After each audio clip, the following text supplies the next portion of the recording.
nào đều có thể gửi thông tin qua cửa sổ chat bằng tiếng Anh hoặc tiếng Việt đều được.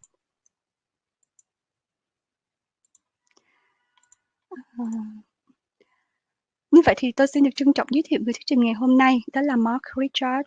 Mark hiện đang sống và làm việc tại Đài Loan với hơn 20 năm kinh nghiệm trong công tác giảng dạy và đào tạo tiếng Anh ở Đông Nam Á và châu Âu. Ông có kinh nghiệm giảng dạy cho tất cả các nhóm tuổi trong các trường học và cơ quan khác nhau. Mark hiện đang giữ chức vụ quản lý dịch vụ giáo dục của nhà xuất bản Oxford tại khu vực châu Á. Ông thường xuyên trình bày tại các hội nghị TESOL và là giảng viên được chứng nhận cho Học viện Giáo viên Oxford. Mark là một người rất có kinh nghiệm trong việc khơi gợi sự tò mò trong học sinh, để từ đó các em có thể tự suy nghĩ, tự học hỏi và phát triển. Ngày hôm nay, Mark sẽ trình bày về chủ đề dạy reading hiệu quả thông qua bộ sách giáo khoa tiếng Anh 6 Friend Plus. Over to you now, Mark.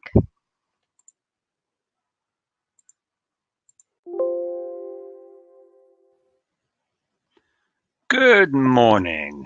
Good morning, teachers all across Vietnam. How are you? Are you okay? Is it a good morning for you so far? Okay, well, let us get started.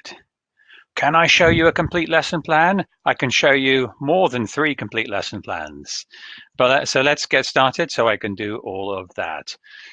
Okay, so we're talking about motivating reading lessons in this morning's session. And here is our agenda. So a little bit, I think Sophia told you about myself. I work for Oxford University Press. I'm an educational services manager. I'm speaking to you now from Taipei in Taiwan. All right, and we're going to look at Tieng Anh 6 Friends Plus. Today we focus on reading. So I'd like to get started with an introduction and I'd like to ask you to share some thoughts with me about how you enjoy teaching reading to your students or some of the challenges. Then I'll give you a very brief overview of Friends Plus, the series, especially so you know the context of the reading lessons. Then we'll get into activities for engaging reading lessons. This will be the biggest part of this morning's webinar, the activities for you for pre, while, and the post-reading stages of the lesson. And at the end, we'll look at teacher resources. Okay, now here's something to remember.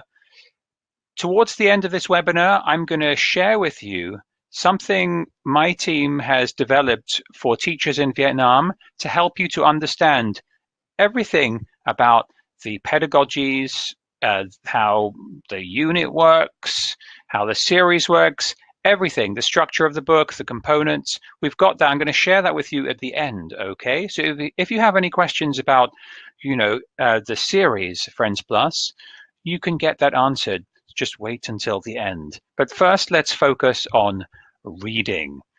So I have 2 questions for you. Let's take a look at them. Number 1, what do you like about teaching reading lessons? So let's do that one quickly first.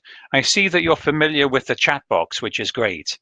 Can you please type your answers? What do you like about teaching reading lessons? Okay, so just a few words that you like. Good, I'm glad to hear you can hear me very clearly. That's good. Just turn up the volume usually is the best trick. So what do you like about teaching reading lessons? Could you type a few answers? And it takes a few seconds. Aha, so straight in there with Anne, thank you. It's not just about language, it's about knowledge. Getting more information. So far we're finding out knowledge. Vocabulary. So teach a variety of vocabulary. Interesting topics. Information from the reading passage. So most of you are talking about the content and using English to learn information. But we also have a few of you talking about vocabulary, which for me is perhaps the biggest benefit. Someone says learn new words. Wow, I have to read quick to catch your messages there. So many of you. All right. See, someone mentioned skimming and scamming, which and by the way, reading your messages, very good scanning skills I'm having to use to pick out the keywords. So that's what you like. Next, I'd like you to focus on question number 2. What are some of the biggest challenges which you face when you teach reading lessons to your students in your schools in Vietnam? So let's look for challenges. So I see we're still now getting what you like, but let's look at challenges. Okay, and we'll start to see some challenges coming through. Okay, oh, I see we're still getting some benefits, improving writing skills too. Now, students get distracted easily. Idioms, lack of vocabulary, hard, not really no connection to the topics, perhaps. Are we getting a lot of not enough vocabulary? Okay, so wow, it flashes by so fast, but I can see a lot of you talking about vocabulary, making inferences, poor comprehension. Yes. Okay, so just to get you thinking about what you like and the challenges which you face and that your students face too. Let's see if we can deal with some of those challenges this morning, shall we? So let's move on to thinking about these questions. You know, this session is called motivating reading lessons. So one of the biggest challenges perhaps for students is, and for teachers as well, is that students today, young teenagers perhaps, do they see reading as something which is useful, or do they think that reading is useless? Because today you can get a lot of information online without reading long passages, right? So do your students think that reading is a useful skill or a relatively useless skill? And what I'm talking about is sometimes students don't even like to read in their mother tongue. Do you have students who don't even have a reading habit in Vietnamese? And you might think, well, if they don't even read in Vietnamese, how can I motivate them to read in English? And yet, this is what teachers have to do. You see, here's the key. We don't just have to teach reading skills, but first we have to get our students interested in learning them and in reading. But reading is important. For me, I think of reading a bit like the top of this arch. If you look at the picture here of an arch at the top, you see a special stone, which is bigger than the others, and I've circled it in red. And that is called a keystone, one word, a keystone. And the keystone is the most important stone because it supports all of the other stones. Some of the other stones or blocks might fall off or get damaged, but the arch will still remain. But the keystone, that's really at the center of it. You have to have the keystone. Now, for me, I think of reading a bit like a keystone, because if you can read well, then it supports all of the other skills. What's the best way to learn how to write? Read lots. If you want, we know that people who read more and read more extensively are better at speaking, because when you read, you get lots of ideas presented to you in a very logical way, right? Which is clearly phrased, good writing. And then it helps you to understand how to express yourself and think clearly and speak clearly. We also know that people who read more are better listeners. Now, we don't understand exactly why, but it's probably to do with vocabulary. If you read more, you see lots of words you kind of half know. Maybe you've seen them before, but you cannot really say them yet. But the more you read, the more you see those words again and again and again in context. And so you see the other words you can say them with, you get the phrases. And so if you read all that, you can speak. You have all of that kind of language knowledge built into you. You digest it through reading, and then you can speak better too. And so, and you can listen better because the words you've kind of learned, you just digest them. You know them automatically. So when you listen to someone speaking, if you've read a lot, you can hear a word and know it straight away. If a student has only read a word and memorized it from a reading list and they're listening, they hear a word they've memorized, they have to do this. Oh, what was that word? Yeah. Oh. And then you've missed the next few words, right? And you have to concentrate so hard. If you read, you just know vocabulary better. So you hear it, you know it. So that is huge. Okay, reading definitely powers your vocabulary, and that helps all skills. And the last point is that reading is a crucial skill for exams. In exams, you have long passages. Some students read so slowly, they run out of time. Even in the listening section of an exam, you still have to read the questions quickly, don't you? So reading is crucial. So we have to teach reading, and the point here is that we cannot just teach reading. The job of the teacher, nowadays at least, is first, I think of it like this. My first job in a reading lesson is to get the students interested. I want my students coming to me and begging me, oh, teacher, please, I want to read the passage. Please, can you help? Can we open our books? Can we look at the article? That's what you want, right? Once you've gotten them interested, then they're motivated to read, and then they read, and then they do something. This is what I think of, like when you think pre-reading, while reading, post-reading, I think of it like this. And the most important part for me is to get students interested in the first place. And if you get them interested, the rest flows through. So I'm going to focus a lot on that in this session. Okay. And then we have a good point from Duyen. Some students are afraid of reading because there are many new words in the text. We all understand, okay, where if you've studied another language, it's stressful to see a text because you think, oh, it's painful to get through that. So we can all understand that, but there are definitely ways we can raise our students' confidence. Okay, so that's a little introduction. Thank you for that. Now let's go to an overview of the Friends Plus series. And I'm not going to give you the whole overview. For that, I have a link to share with you later. I'm going to focus on things to do with reading to contextualize the reading demonstration or run through I'm going to give later. So first of all, if you're completely new to Friends Plus, just understand that this is part of a big series which goes all the way from primary, family and friends, through secondary with Friends Plus, through to Friends Global, right? Higher, more mature levels. And so this is the Friends series. Today we're focusing on Friends Plus in the middle. And we are using examples from grade 6. Okay, grade 6, which is what Tieng Anh Sao, I think, Friends Plus. Right. Okay, but note that what I say here also applies to the other levels in the series. And we are focusing our example on Unit 1 and the reading lesson. So here, this is letting you know the context. We're zooming into the reading lesson. But what we need to understand is that the reading lesson doesn't work on its own.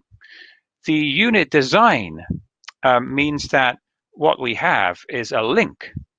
Especially obvious is that students study vocabulary first. That vocabulary from lesson 1 in the unit is recycled in the reading lesson. And new vocabulary is introduced too. Also important, the reading lesson shows some examples of a grammar point in context.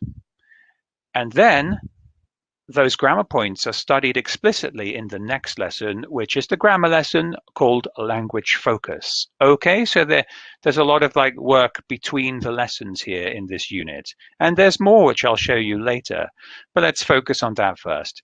So generally about the methodology of reading lessons, as I've mentioned, they recycle vocabulary from the vocab lesson and they preview the grammar, which students will study next in the language focus lesson. Now, there are a wide variety of text types which you get in Friends Plus. So you'll sometimes get articles, stories, questionnaires, emails, websites, and so on. Okay, quizzes, all sorts of text types so students get comfortable with different formats and different styles of reading. The texts are graded, which means their language level is carefully controlled and designed. Now, I can tell you that in the reading lesson, the reading text, the language lesson is designed, the language is designed to be a little bit higher than the language students have already learned, but just a little bit, okay, so that students can attain it, and they will apply reading skills to do that. Okay, so what else do we have? Yes, narrated audio tracks. So audio tracks, for all of the reading lesson texts, there are audio tracks. If you look very carefully at exercise 2, you'll see a little icon. There are many ways you can access the audio track. They're on the teacher's website. They're also on the classroom presentation tool and digital format and so on. So audio tracks are useful because if you ask students to just read a text silently, sometimes they don't know how the intonation works. They might read like this: imagine a 5-star.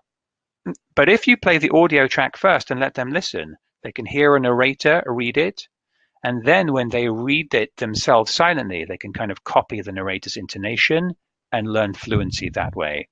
Okay, so occasionally you will see an OUP moderator in the chat box posting quite useful links to you.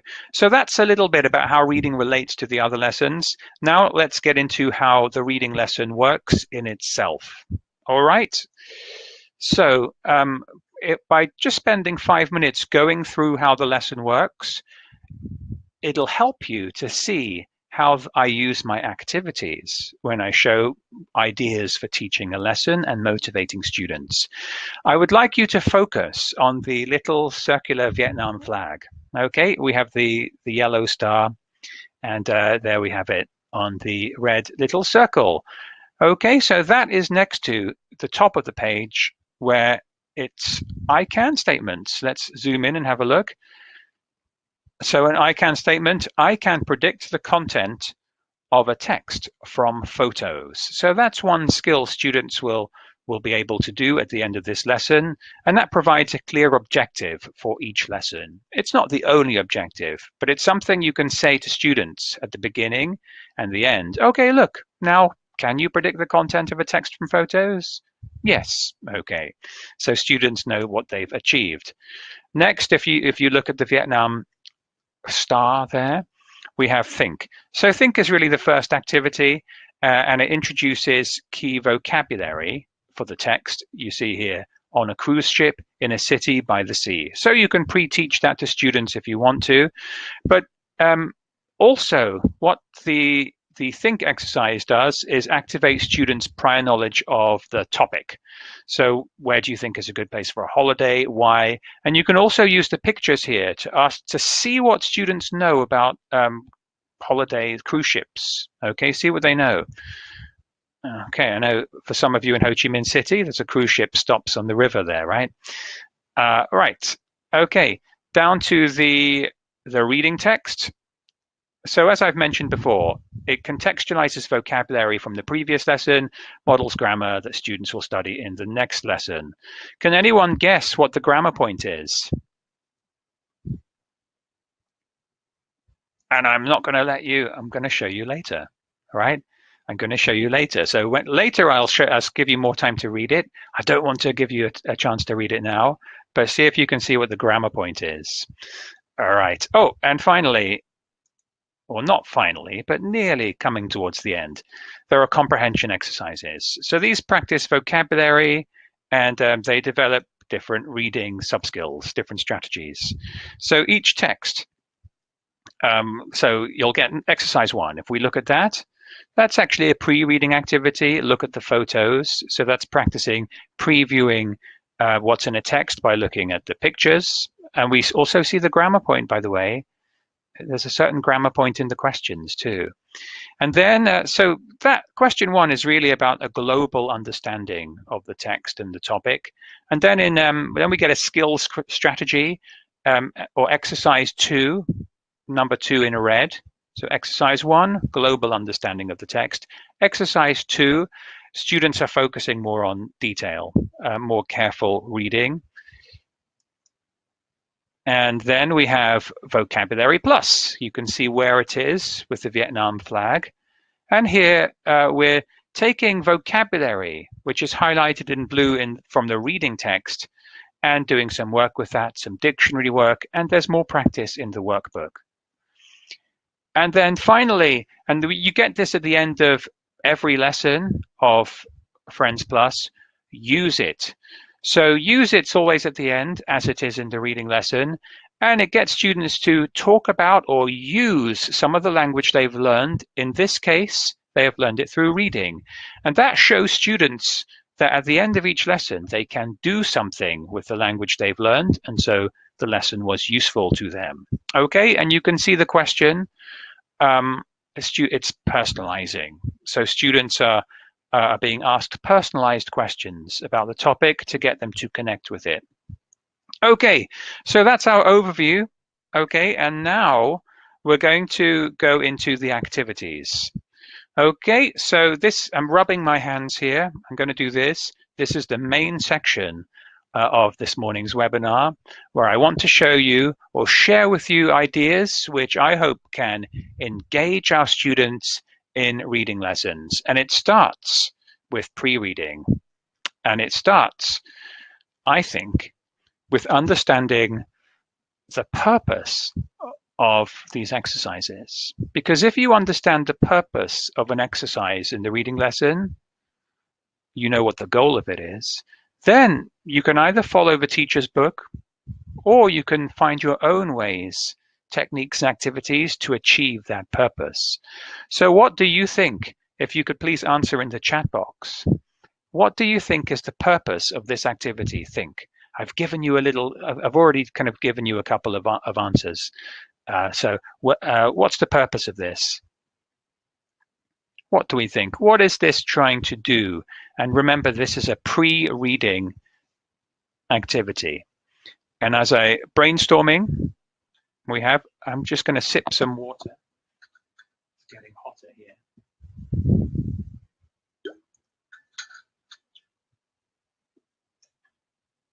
Set the scene for the reading passage.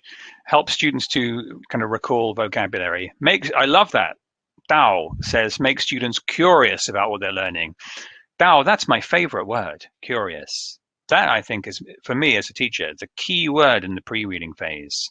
Get students' attention. Okay, we have lots of answers. Get students guessing, which is predicting. I think you've got them all. Okay, so I had some clues for you, but I don't think you need the clues. Let's just jump. So here are 4 points. There may be more. Recalling schemata, says To or Tho. So I'll read through my points here. Encourage students to engage with the topic of the text.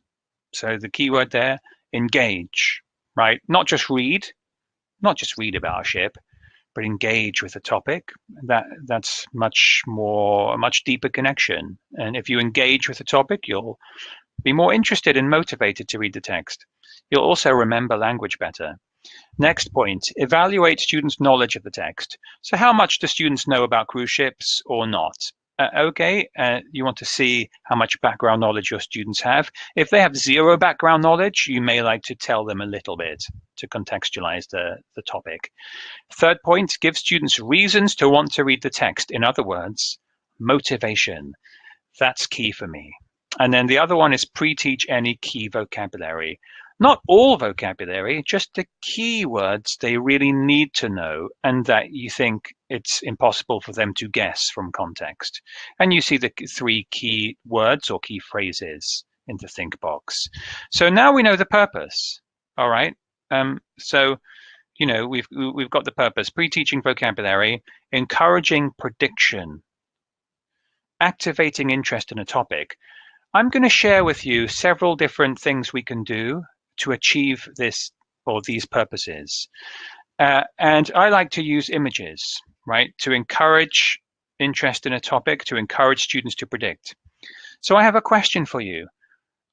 These are the 3 images in this lesson. What do most teachers do with images?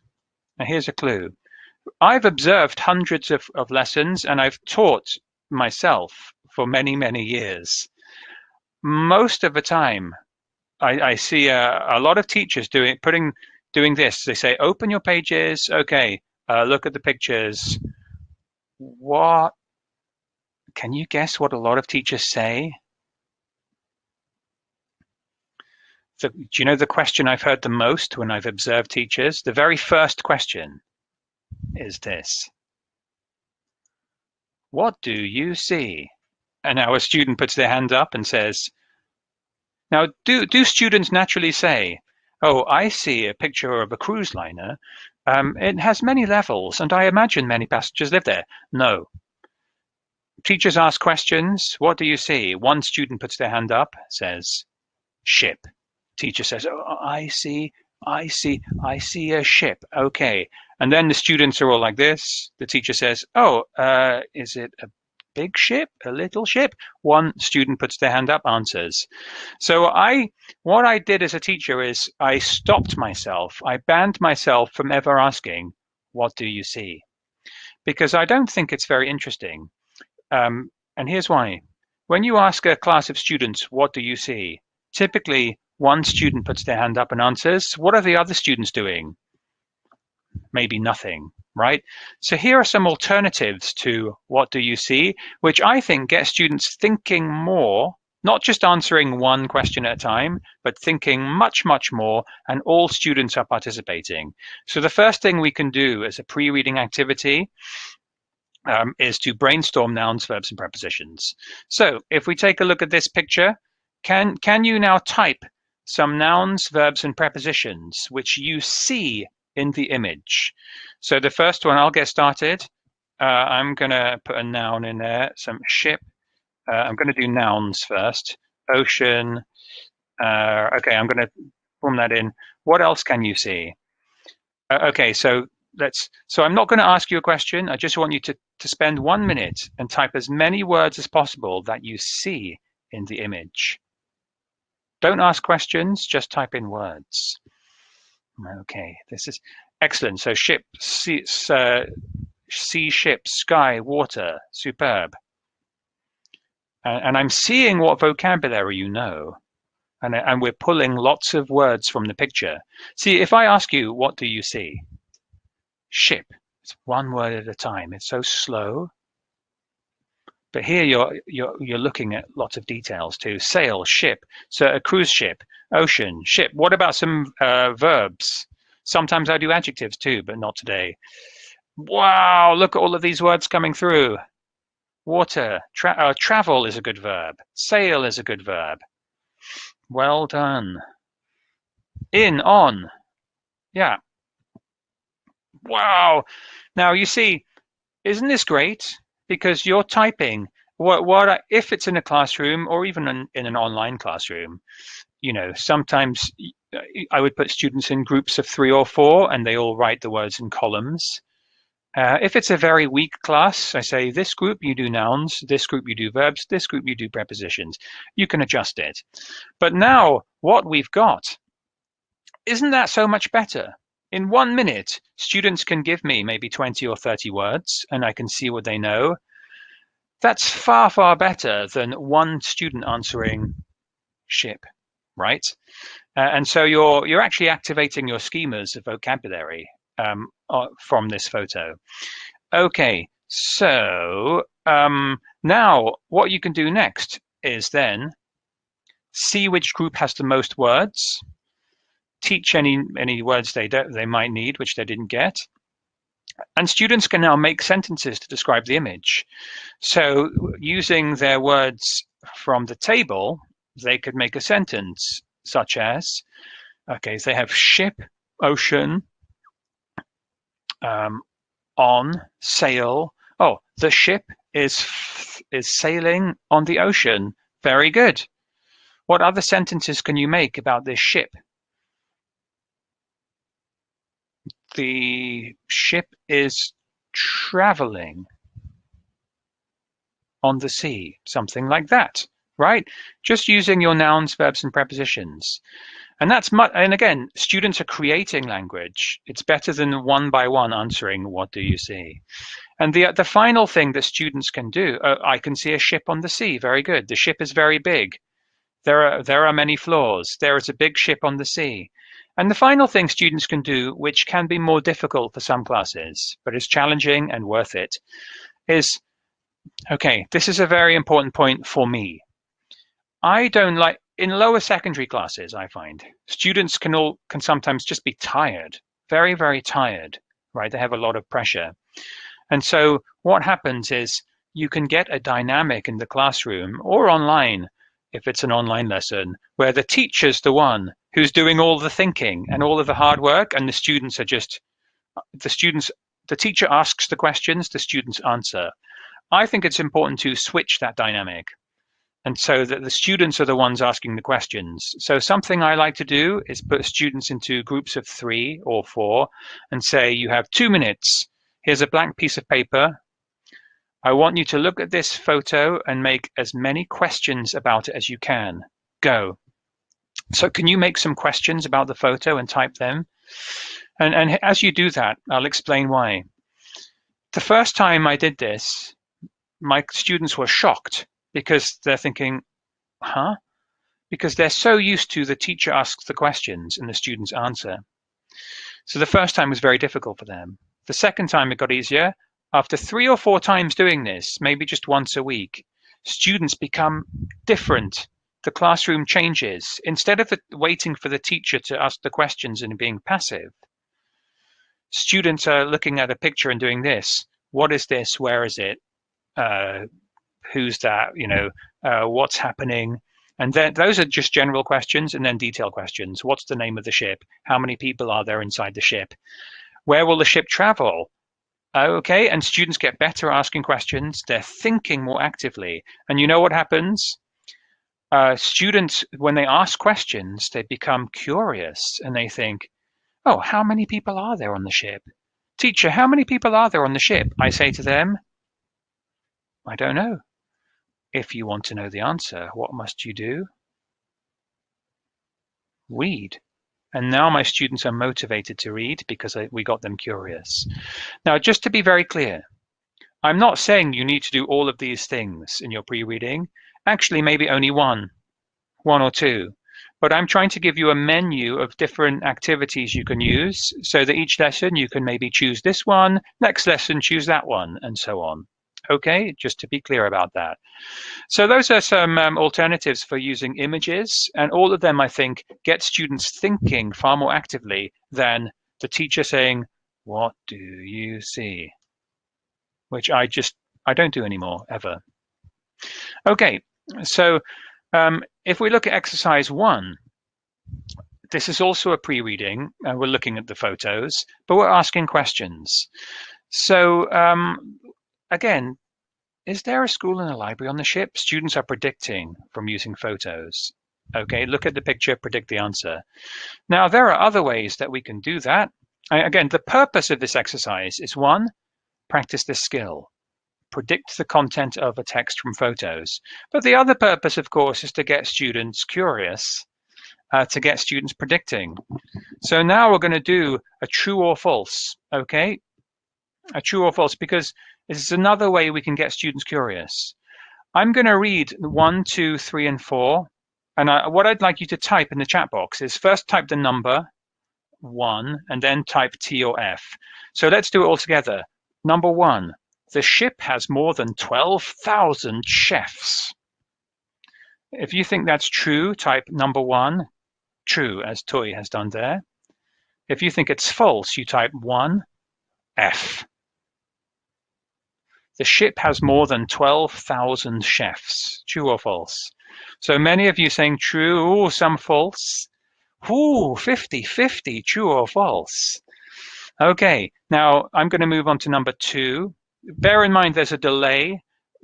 What you type is about 15 seconds behind what I'm saying. Okay, so that's why I get you to type the number. Number 2, there are shops, cinemas, and theaters on the cruise ship. What do you think? True or false? So number 2, true or false? And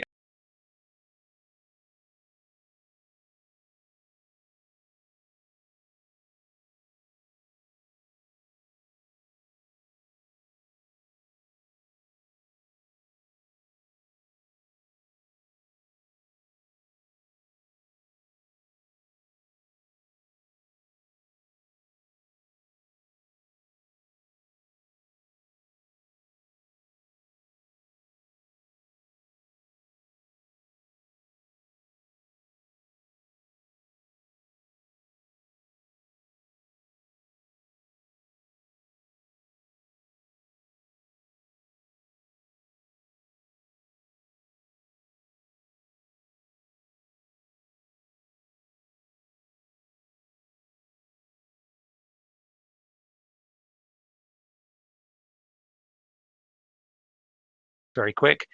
But would you like me to show you the answers, by the way, before I move on with this presentation? Would you like me to show you the answers? Yes or no? You can type yes or no if you want to know the answers, because maybe I can show them to you. You know, T or F. Would you like to know the answers? Just let me know. Yes, someone says yes. Okay, well, let's see if a few. Yes, okay. Would you like to know the answers? I'm not going to show you the answers. Because if you want to know if your guess was true or false, if it was right or wrong, what do you need to do? You need to read the text yourself. Okay? And that's what we do with students. It's all about getting you curious, giving you a reason to want to read the text. Motivating reading lessons. That's the title of this session, right? So you never tell students the answer. You say, oh, you want to know if that's true or not? Read it yourself. Now the student's saying, okay, teacher, can we open the books? Can we read?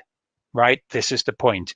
The teacher's job is not just to teach reading. Nowadays, the teacher first has to get the students interested and motivate them, give them reasons to read. Okay? Now, there are other things we can do to encourage prediction and interest in the topic. We can look at headings, and sometimes there are subheadings. This article has one heading, it's a title, City on the Sea. So that's interesting. I can City on the Sea. Now, what does that mean, city? What does that tell you? What does a city have? And students can say, well, a city has lots of people. So what can you guess about this article or this ship from the word city on the sea? There are many people. There are many things like cinemas or something, right? So the headings are very useful. You can get students not just to do this, city on the sea, but explore what that implies, right? You can, if we look at number 3 bullet point now, number 3 bullet point, discuss the genre. So where would you find this kind of article?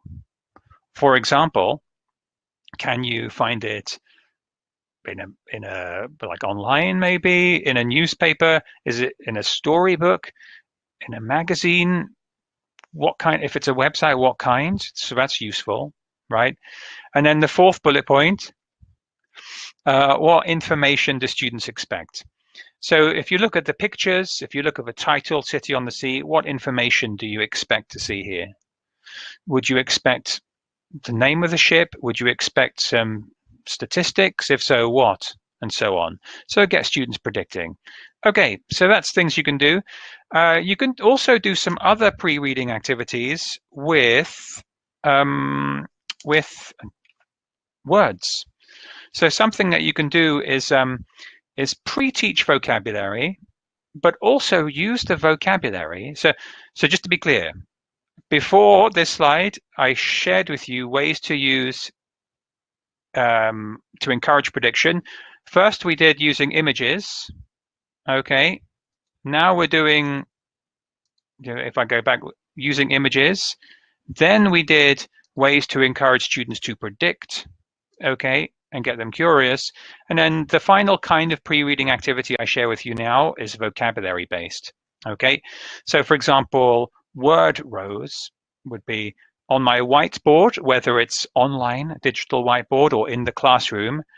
I like to write these little flowers. Okay, these aren't really roses, but that's the name of the activity, word rows. And here we can see some words. Cabins for 6,360 people. I'm starting on the left. And then going round clockwise for each flower. 20 cafes and restaurants, 250 chefs, 2,000 people. So I can go over the vocabulary, but then I can ask my students questions. I can say, each flower contains some keywords from one paragraph. Now I can tell you that this text we are going to read has 3 different paragraphs. 1, 2, 3. Which flower do you think contains words or phrases from the first paragraph, which is, do you think it's the flower on the left, in the middle, or on the right? So you can type, which of these flowers do you think is words from the first paragraph? Is it L for left, M for middle, or R for right? You can type in. And I see a lot of answers about magazines, which is from my question from a couple of minutes ago, right? We have to get used to this kind of little delay here. So your Van says right. On the right, okay. So we've got a couple of answers saying on the right, so a little bit of left, da, da, da, da, and over to the right, ba, ba, da, da. There's no one in the middle, ba, ba, da, da, but people on the right, ba, ba, da, da. So I have to cut this a bit short, but I would ask students, well, why do you think it's on the left? Or, okay, the right one, why is it on the right? And students might say, well, because this is a non-fiction text, it's got information. Usually you start off with an introduction, general information first, and then you get into specifics and numbers. So I wouldn't start an article by saying there are 2,000 people on the ship. I would probably first introduce this ship is a 5-star hotel. It is a very big ship with comfortable rooms.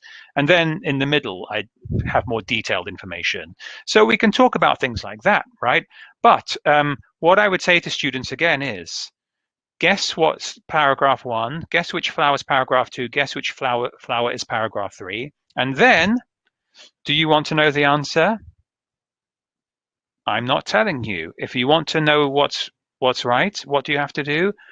Open the book and read the text yourself. It's all about getting students to read, getting them curious, right? That's our game here as teachers. Then, if students are hooked and curious and engaged, then we teach them how to read. It sticks. It sticks. Okay. Let's see now.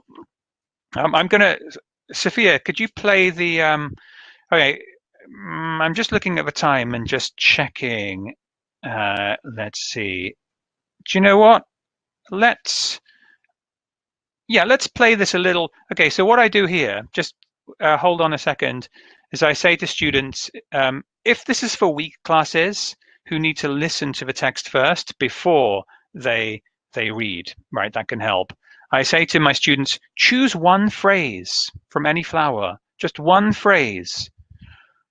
And everyone, can you just choose one phrase? So maybe someone has chosen 5-star hotel, maybe another student has chosen 2,000 people, and I want you to hold it in your head, okay?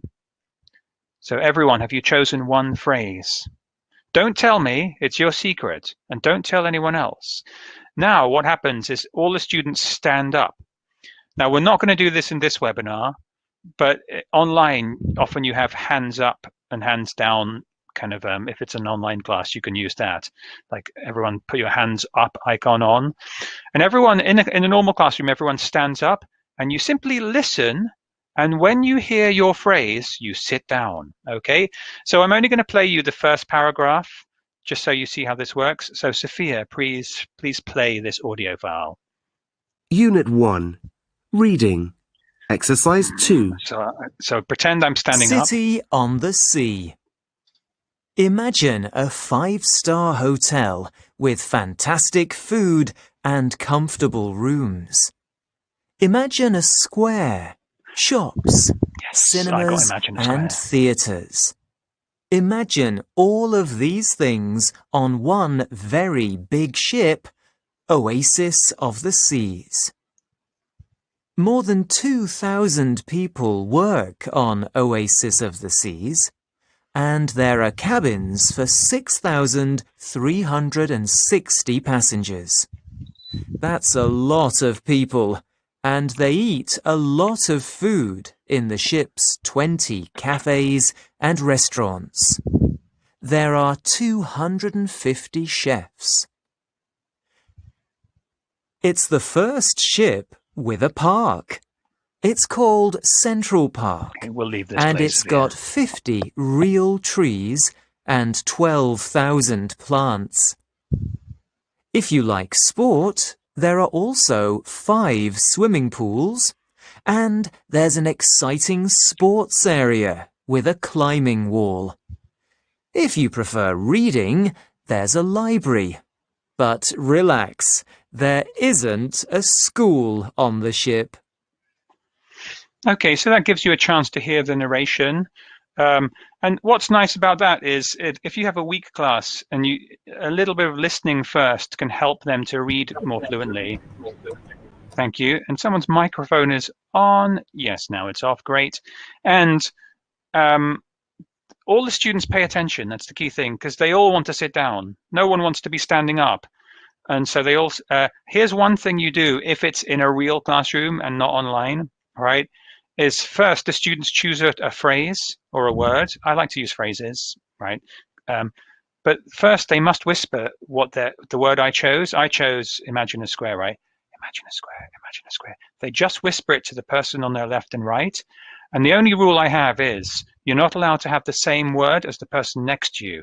If we both have imagine a square, me and the person next to me, one of us must change. You know why?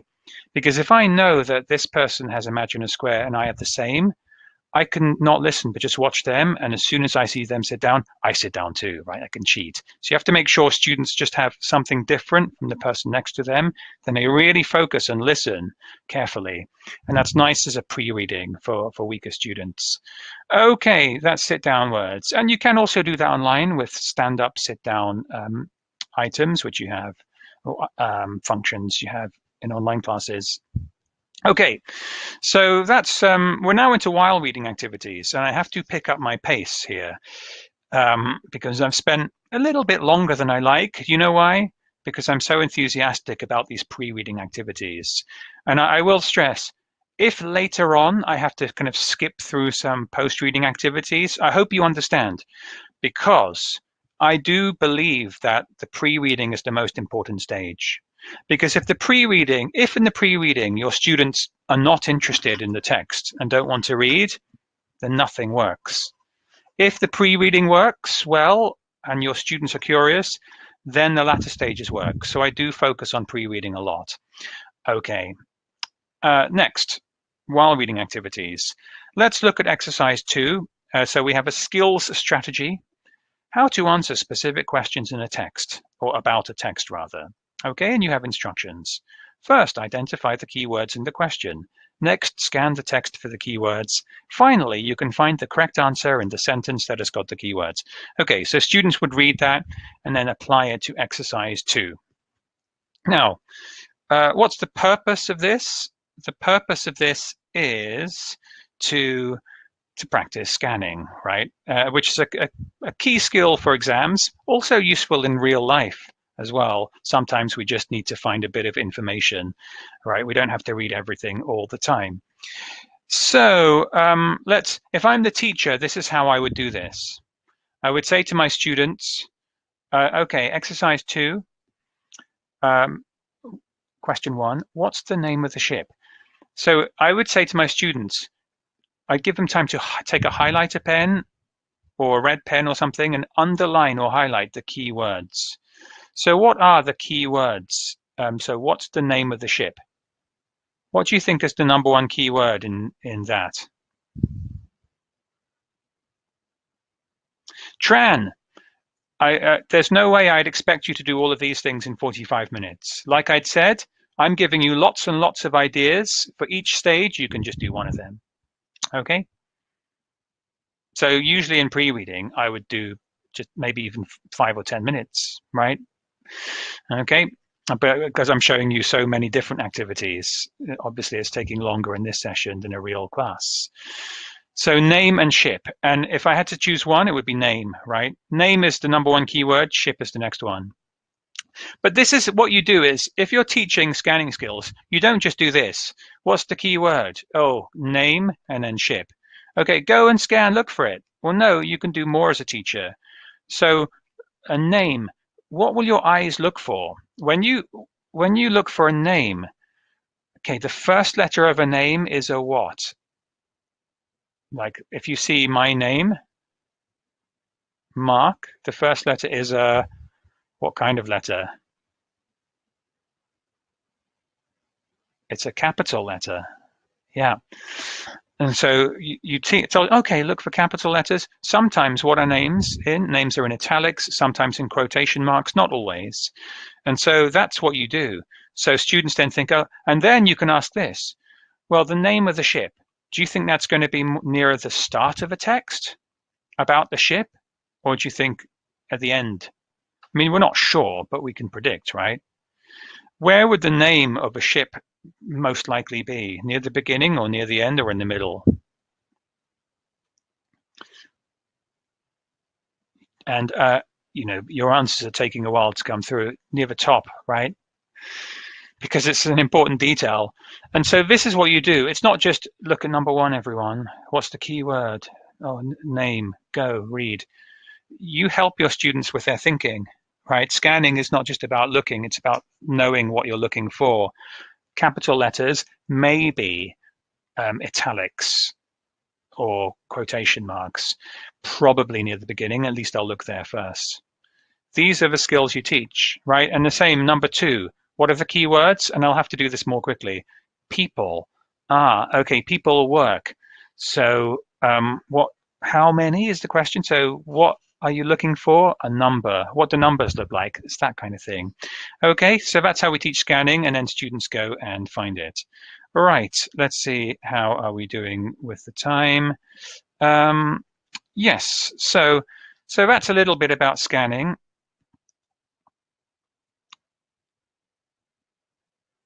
And what I'm going to do is just move forward here. So, and just give you a kind of look at this. So the first, I'm not going to, sorry, I was going to give you time to do a bit of scanning, but you get the idea. You don't need to do the exercise. You just need to understand how to present it to students. Okay, so generally, oh, by the way, though, so you can see what I mean. Oh, look, there we have Oasis of the Seas is the name, right? It's in italics. Oasis with a capital letter, it's in the first paragraph, right? Predictions help me to get the answer quickly. Okay, and then numbers, 2000, I look for numbers. So let's see. Yeah, by the way, remember I talked about a grammar point. Can anyone guess what the grammar point is, which students will study in the next lesson? And I'll give you a clue. That, let's see. There are 250 chefs. Oh, there are cabins for 6,360 passengers. There's a library, but relax, there isn't a school on the ships. So one of the key grammar points is there is, there are, and then also are there, is there, exactly. Well done. Okay, so that's just presented in context here and not really studied, but students will pick up on it more in the next language, the grammar lesson, language focus. So just to recap while reading, the first reading is often global, right? And then you apply a comprehension strategy, such as scanning. So again, and students will read for gist, which is a sort of rough global understanding, and then for detailed understanding. If you have time, you can do subsequent readings for fluency, which, for example, I'd always do this. Let students listen to that CD track or audio track and read along. I always let them do that. And then let them read silently. If you have time to build their fluency, that's very, very useful. Okay, and fluency building strategies include things like telling students to skip over words they don't know and just keep moving. Okay, but let's move on. Because I want to get to Vocabulary Plus. So what's the purpose of Vocabulary Plus? Well, it's clearly about remembering vocabulary from the text, right? And so reading is one of the best ways to improve our vocabulary. So of course, you can follow the activity as it is here. So use a dictionary to check the meanings of the words in blue in the text. And there are other activities for vocab suggested in the teacher's notes, in the teacher's guide. So, other things you can do. Sometimes students try and remember too many words. So if you look at the first bullet point here, you can tell students to choose 3 words they want to remember and they write them down. Oh, I choose this word, this word, this word. Sometimes getting students to choose 3 words is better and then they remember them. And it's better to remember 3 words well than try to remember like too many words and forget them all. Jump to bullet point number 3, okay? Recall. This is very simple, but there's a lot of quite scientific evidence that this works. Simply getting students to close their books. Do you remember any words from the reading article? What vocab do you remember and students recall? Cruise ship. Passenger. And then they check. It's very simple, but that's proven to be a good way to get students to remember and recall and retrieve vocabulary. Jump to bullet point number 4. I'll come back to number 2, right? And I'll show you that. Make sentences with the words. Yeah, so if you've got the word passenger, students write a sentence. Okay, but so that's pretty straightforward. But I want to show you what coffee pot is. So coffee pot is well, first you've heard the text. Let's just read the text again and I will guide you. So imagine, because in my class, students will have read and listened to the text 3 or 4 times, I think. Imagine a 5-star hotel with fantastic food and comfortable rooms. Imagine a square, shops, cinemas, and theaters. Imagine all of these things on one very big ship, Oasis of the Seas. More than 2,000 people work on Oasis of the Seas, and there are cabins for 6,360 passengers. That's a lot of people. And they eat a lot of food in the ship's 20 cafes and restaurants. There are 250 chefs. Not 12,000 chefs, by the way. It's the first ship with a park. It's called Central Park, and it's got 50 real trees and 12,000 plants. Ah, it does have a park, that's true. If you like sports, there are also 5 swimming pools, and there's an exciting sports area with a climbing wall. If you prefer reading, there's a library. But relax, there isn't a school on the ship. Now I need a sip of water. You can quickly look at this as I sip.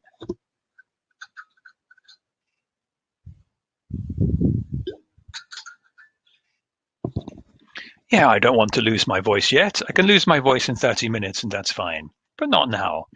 Right, so coffee pot is this. Right, so I do this with pairs of students or groups of maybe groups of 3 or 4. Okay, so I'm sorry, I'm looking over here because I'm reading the text. Okay, so I'm gonna read a sentence, but I will use the word coffee pot, and you have to guess what the word coffee pot should be, like this. It's the first ship with a coffee pot. What word is coffee pot? It's the first ship with a coffee pot. Can you type in what coffee pot should be? And you're just using your memory, but also you're using your knowledge of English and the context here. It's the first ship with a coffee pot.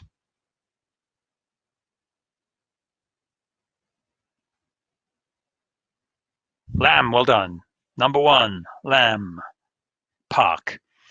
Okay, let's do another one. So in class, I would get several students, like 3 students. One of them has the book and they read a sentence, but they change one word. The other 2 have to kind of listen and be the first one to guess that missing word. Okay, here's another one.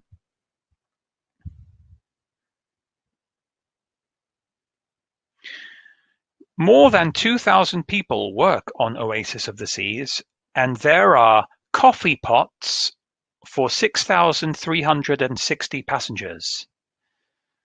There are coffee pots with 6,360 passengers.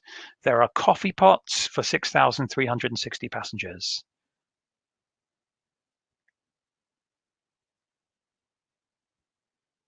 And someone's got it right. The word is, so there are coffee pots for 6,360 passengers. And what's the missing word? If you look at the first sentence of paragraph number 2, more than 2,000 people work on Oasis of the Seas, and there are cabins for 6,360 passengers. So that's a listening exercise. It's a speaking exercise. But you don't have to use coffee pot. You can use any word you like, right?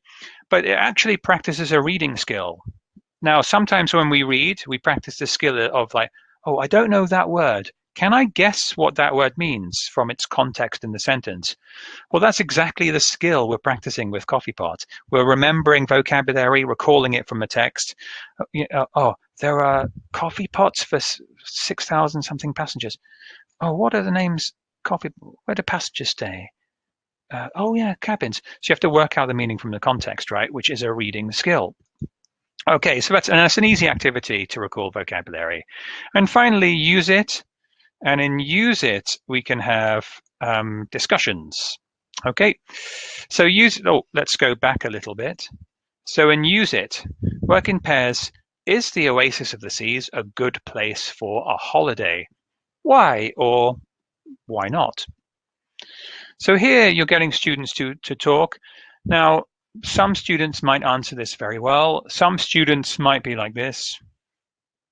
They have no opinion. This happens with teenagers, right? Even if they understand the English, sometimes they just don't really have opinions, okay? Right, so we can do some work here. There are lots of ways to use this as a discussion, some very simple and some more challenging. So how do I get students talking about so there are lots of different speaking practice activities you can do. Discussions. And maybe with a discussion like this, with a weaker group, I would say you can draw something on the whiteboard, whether it's an interactive whiteboard online or a real one in the classroom. And just do, okay, Oasis of the Seas, good for a holiday. One column, good for a holiday, and why it's not good for a holiday. So you can get some ideas down first. Sometimes that helps, and then students discuss. Sometimes it helps to get ideas from them listed down first. You can have debates. So one student says, it's a great place for a holiday. Another student says, no, it's a terrible place for a holiday. With COVID-19, a cruise ship is one of the worst places you can be. So you could deliberately give them roles and debates. Extending from that, the third point is role plays. I think we all understand role plays. So for example, one of you imagine you are selling a holiday on a cruise ship and the other person is deciding what holiday to take. Okay, and then you can do simpler activities. So if your students just don't get into discussions, you can have reading aloud. So one very simple strategy for reading aloud is called taking bigger turns. So in taking bigger turns, what happens is this. Now let's see. So first, you have 3 students sitting together or in a breakout room if it's online. And first, each student takes their turn to read one sentence.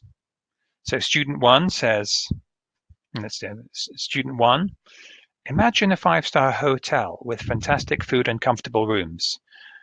That's one sentence. Now student 2 reads out the next sentence. Imagine a square, shops, cinemas, and theaters. Student 3 reads out the next sentence. Imagine all of these things on one very big ship, Oasis of the Seas. Now it comes back to student 1. Okay, 3 students in the group. We're back to number 1. Now, this time, student 1 reads 2 sentences. More than 2,000 people work on Oasis of the Seas, and there are cabins for 6,360 passengers. That's a lot of people, and they eat a lot of food in the ship's 20 cafes and restaurants. Whew. Now, student number 2 reads 2 sentences. There are 250 chefs. It's the first ship with a park. Next, number 3 reads the next 2 sentences. And then if it's a longer text, back to student 1, they read 3 sentences. Student 2 reads 3 sentences, and so on. So that's a very easy way of getting students, even if students don't have discussions, at least they're revisiting the text and converting some reading into speaking. Okay, so this is really only for students who lack confidence with discussions and just don't do them. But I do think teachers can motivate students to have simple discussions. But if that doesn't work, there's something you can do. And finally, by far my favorite activity for post-reading, for speaking practice, right? We've had post-reading for vocabulary consolidation. Now we're doing post-speaking for speaking practice. I love retelling activities. So in retelling activities, there are many different ways to do this. Essentially, you're retelling things that you remember from the text to a partner. Okay, and so what I've got, remember my flowers, my word roses? So this is something I can write down if I'm a student or look at the whiteboard, and it helps me to remember. Now, I'm not going to be able to retell you everything I've read, but I can maybe tell you a few things. So I say, okay, so there's a ship which is a 5-star hotel. It's a very big ship, and there are comfortable rooms on the ship. Number 2, there are cabins for more than 6,000 passengers. There are 20 cafes and restaurants on the ship. Number 3, there is an exciting sports area. And it is the first ship with a park. Done. Now, you see, students are using a mixture of their own words and vocabulary and phrases they've noted down to kind of retell information from the text. And again, this is great because students are kind of using their own words to tell information. It's a combination of practicing my English speaking and reusing words I've learned. And I won't remember everything, but the notes can help me. And then the other thing we can do is simply use the pictures. And instead of retelling information, I can either use the pictures to retell what I know, or just use the pictures to help me just say things. So I'm with my partner and I describe images.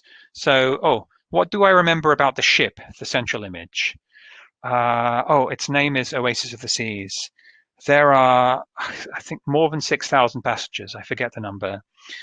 What else do I remember? There are lots of chefs and there are lots of restaurants. Maybe I forget the details, but I'm speaking English. That's the point. What about the picture on the right, the climbing wall?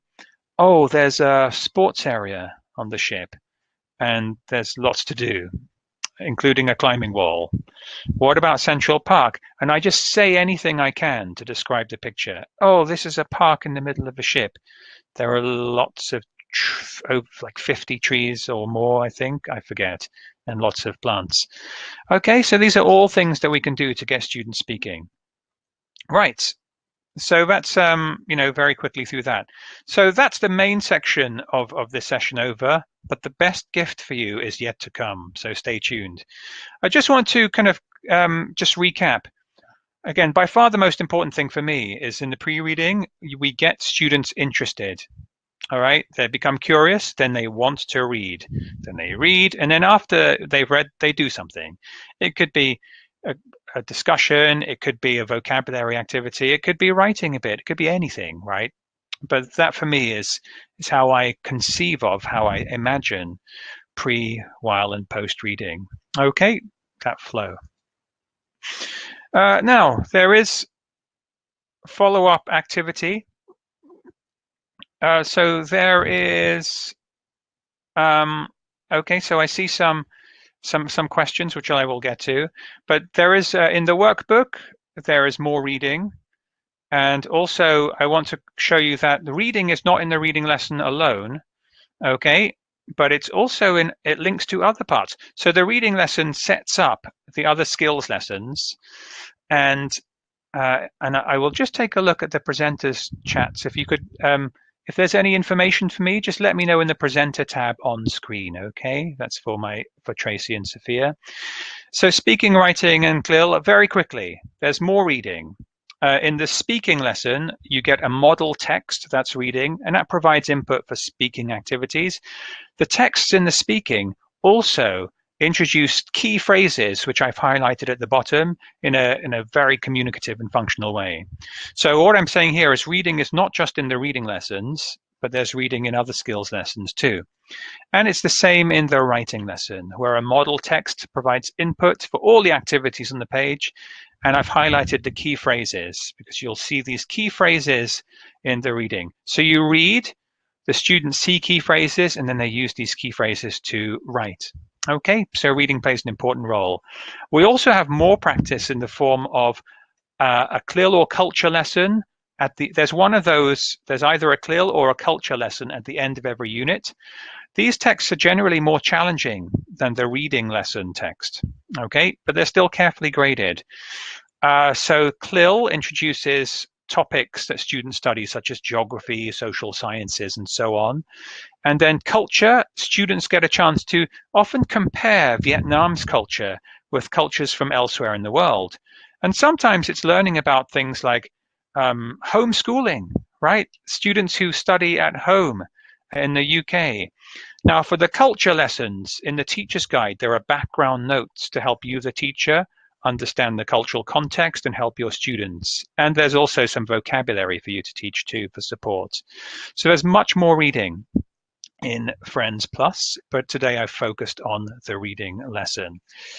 Okay, now I'm just going to take a look. I see there's some Q&A, and I'll try and answer those. But first, I need to tell you about teacher resources, because today I've focused on the reading lessons, but you should be aware that there's much more for you. For example, if you go to the teacher's web, so here you see the student book, workbook, teacher's guide, classroom presentation tool. If you want to find out about this, go to the teacher's website. Okay, and Sophia will post that. So I can tell you that for reading, okay, you should, by the way, see a little link on the bottom of your screen. It says find out more. This to download free teaching resources. You click find out more, and then it'll open on the internet, and then you have to press the little X to close the offer. Okay. Right, so to help you teach the reading lessons, there are teaching notes for every lesson, including optional extra activities in the teacher's guide. But there's more for you. There is more. On the website, the teacher's website, just for you in Vietnam, we have developed lesson plans which give you, some teachers said, oh, but I only have 45 minutes, what do I do? Well, we've made lesson plans exactly for the timings that you need. You can see 7 minutes for the warm-up, 8 minutes for pre-reading. And so you can use these if you like, okay, while reading, post-reading, consolidation. We also, but what if you kind of think, you know what, I don't want to follow exactly the lesson plan. I want to use my own ideas. Well, on the website, we have yet another kind of lesson plan for you. These are all in Word, Microsoft Word. And these lesson plans are called lesson plan templates. What they are is they express, they're in PPP format. So for teachers who are used to presentation, practice, production, we put them in that format, but we apply them to every lesson. And here for the reading lesson, you see the gray areas. You can type in your own ideas here, but within the structure of a lesson plan. So if you want to make your own lesson plan, but that can take a lot of time, get this and just type it within the structure we give you. So that's 3 kinds of lesson plans we give you, right? The teacher's guide, lesson notes, the timed lesson plans for Vietnam, and these lesson plan templates. At the beginning of this webinar, someone said, oh, you know, we need a lesson plan for the whole lesson. You've got 3, and hopefully extra ideas from me, right? Which is my job, is more to give you extra ideas. Okay. Now you might be asking this, Mark, Oxford University Press, which by the way, oh look, I'm branded, but you can't see that. Okay. How can I find out more about the course? Tell me, Oxford University Press, I want to know. Well, I can't tell you everything about the course this morning, but my team, which is the Asia Educational Services team, have created something to help you learn more. It is called the Course Overview module. And so what we will do is we will share a link to this, and it's a course. Don't worry, there's no pass or fail. But to answer all the questions you have, you go to the link we will share with you, and you click on Start Course, and you begin. Okay, there's no one tracking it, I believe, so in your own time, and you can come back to this again and again and again. So here I've got a screenshot. I went in yesterday, and you can see this is the introduction. So that's June Lee. He's my colleague He works in Seoul in Korea, and he will be delivering webinars to you soon. And so here's a nice introduction video from my team from June. And then if we focus on the red bit, I want to show you exactly what you get. Look at this. You get an introduction. You get a whole section on the pedagogies of Tieng Anh Friends Plus. You get the component, which I've done that, check. You get a components walkthrough and so on. You get a guide to digital resources. And so in that, you will see all of this information, but it's interactive. So if I click on Classroom Presentation Tool number 3, pop, I get information about that and how to use it. There's a full guide to each lesson, right? A unit walkthrough.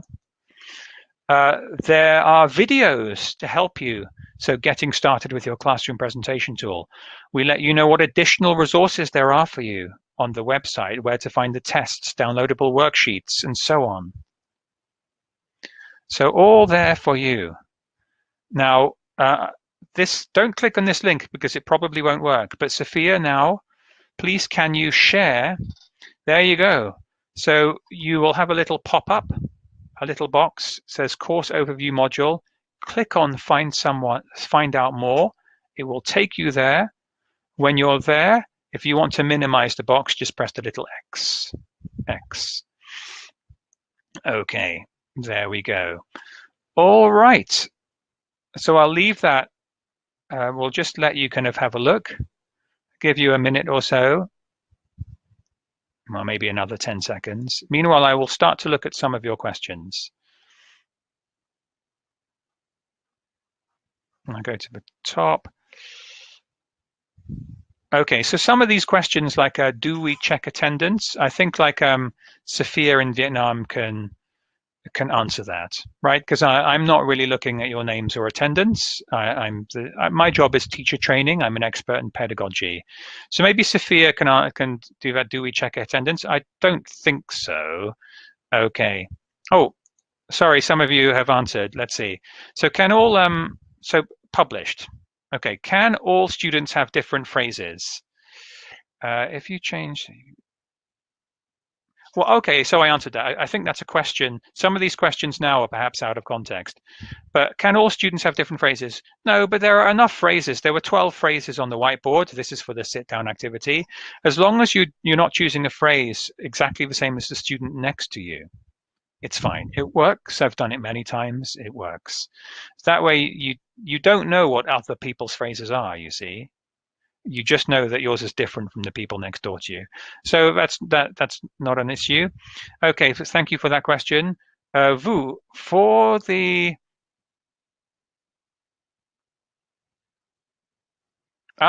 Vu says, for the sit-down, stand-up activity, how do we know if a student really has chosen a phrase because they just could sit down randomly? Now, remember I told you, that's a very good question. But first, I tell the person next to me my phrase. Oh, I've got comfortable room, comfortable cabins, or something like that. Guess what? Not only does this ensure that I have a different phrase than the person next to me, but it means this person knows what my phrase is. And so I cannot cheat because I have two people, one either side of me, who know what my phrase is. And so they will know if I'm cheating and just sitting down. Okay, so the students police each other. That's how it's designed. Okay. There's a question about I missed the word rows predictions. Well, never mind, because Sophia, can you come online? Will there be a recording? Because a lot of these questions can be asked. I have a few questions like, oh, I missed this bit. Can you talk about it again? I don't unfortunately have time to repeat sections of this webinar, but there is a recording, right? This is being recorded, so you can watch the recording. So that's very useful. Let's see. Some of the questions, I'll choose maybe two more.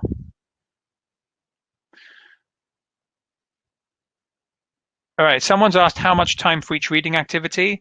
Well, we have those lesson plans on the website, which do actually tell you the timings. Okay, but you know, every text is different, every class is different. I cannot tell you that this activity will always be 3 minutes, this one be 4 minutes, but generally for the phases, yeah, take a look in the lesson plans on the website, and they will give you an indication of how much time to spend in the pre, while, and post phase. But the true answer is it does depend on the lesson, right? And it does depend on your students' needs as well. I have to understand my class and my students and what they need in order to answer that question.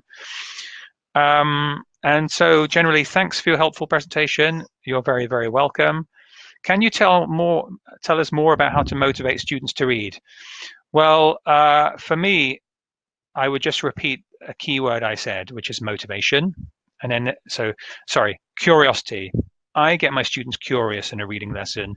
The other thing I do is show them the value of reading. So one thing I like to do is get my students to, at the beginning, I say, okay, read this text. How was that? Some of them say it's hard. But after reading it 3 or 4 times and listening and doing work, I say to them, how much more confident do you feel now? And they say, or I get them to read it and see if they can read it quicker. Something I really like to do is timed repeated reading. And timed repeated reading is this. Students read the text the first time and they time how long it takes them to read.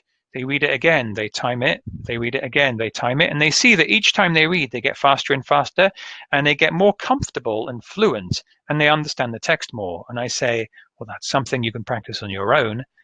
The more you read it, the quicker you're getting, the easier reading becomes. And that's a way I use to motivate students to practice reading more and see that they can gain fluency and increase their confidence through that. Okay, so I think I've answered all the questions I can. Okay, and let me kind of continue with the session. And Sophia, what's happened is I have lost the ability to move my slides forward. Okay, so if you could move the slide forward for me. Here you see a QR code, so you can get your phone and you can take a picture. It's exactly the same. It's just another way of sharing the link to the course overview module.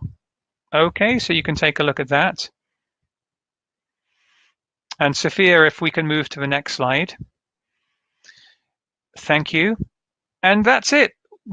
Don't go, because I will hand you back to Sophia, who has more information for you about our upcoming webinars. But you've told me about what you like and about teaching reading and the challenges. I've given you an overview of Friends Plus, but remember, go to the course overview module and find out much, much more.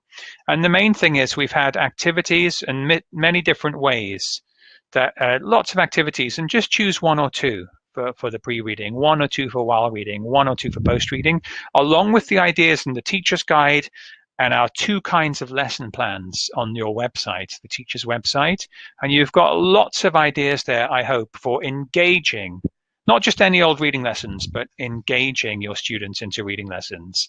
And finally, we shared with you teacher resources, and find out more on the teacher's website. Thank you. Now I can see the slides. I can move my slides, Sophia. Thank you. I can find out more on the teacher's website and on the course overview module. Okay. So everyone, I would like to end by saying thank you all very, very much. I will say goodbye. Take care. And over to Sophia. So Sophia, welcome back. Thank you, Mark, for your presentation. You're welcome. Thank you for your support. Cảm ơn Mark về buổi thuyết trình. Chúng tôi cũng gửi lời cảm ơn quý thầy cô đã tham gia buổi hội thảo trực tuyến ngày hôm nay, và hy vọng nội dung bài chia sẻ sẽ giúp quý thầy cô trong công tác giảng dạy của mình.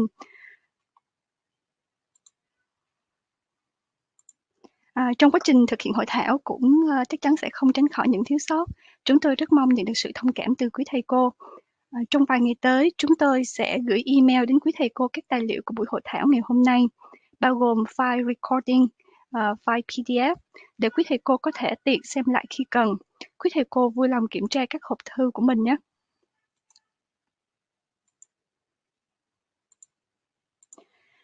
Chúng tôi cũng rất ước mong được chào đón quý thầy cô tham gia nhóm Facebook của chúng tôi với tên gọi Hội Giáo viên Tiếng Anh dạy sách Friends Series. Nhóm là nơi để các thành viên chia sẻ ý kiến, tài nguyên cũng như các phương pháp giảng dạy tiếng Anh. Để tham gia, quý thầy cô chỉ cần click vào phần Offer đang hiện ra trên màn hình.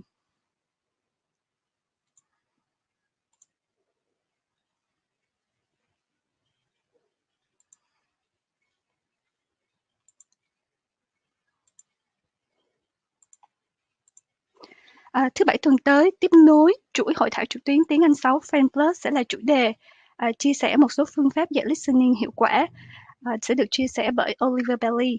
Để đăng ký, quý thầy cô chỉ cần click vào phần offer đang hiện ra trên màn hình và rất mong sẽ đón tiếp quý thầy cô.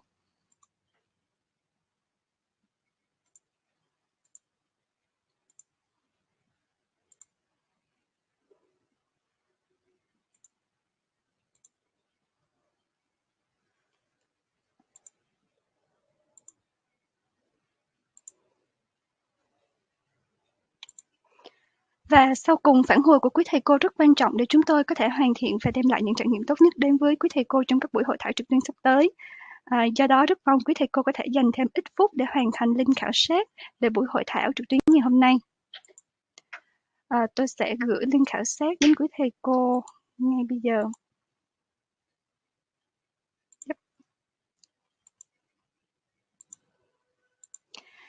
Và sau cùng thì phòng hội thảo trực tuyến sẽ được duy trì trong vòng 10 phút tiếp theo. Tôi vẫn ở đây để hỗ trợ quý thầy cô.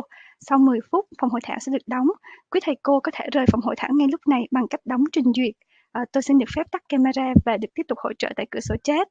Một lần nữa, cảm ơn quý thầy cô đã tham dự và ước mong sẽ được chào đón quý thầy cô ở các buổi hội thảo trực tuyến tiếp theo của Nhà xuất bản Đại học Oxford. Xin chào và tạm biệt.